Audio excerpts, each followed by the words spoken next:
মাছের তেল নিয়েছি আজকে রান্নার জন্য। মাছের তেলটা প্রথমে ভালোভাবে পরিষ্কার করে নিয়েছি। মাছের তেলের মধ্যে একটা কালো মোটা নালি থাকে, যেরকম চিংড়ি মাছে থাকে, সেটাকে সবসময় ফেলে দিতে হয়। তারপর ধুয়ে এরকম ছোটো ছোটো টুকরো করে কেটে নিয়েছি। একটু নুন হলুদ মাখিয়ে নেবো, লবণ দিচ্ছি, হলুদের গুঁড়ো, এখানে চাল বাটা নিয়েছি, পরিমাণ মতো লবণ, হলুদের গুঁড়ো, লঙ্কার গুঁড়ো, কালো জিরে, কিছুটা বেসন, বেসনের বদলে ময়দাও দিতে পারেন। ভালো করে ফেটিয়ে নিয়েছি। সর্ষের তেল গরম হয়ে গেছে।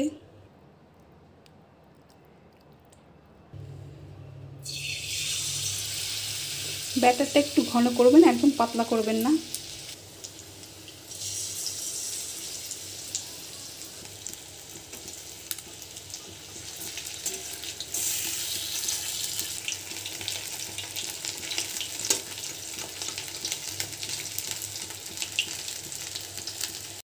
একদম মুচমুচে মাছের তেলের বড়া।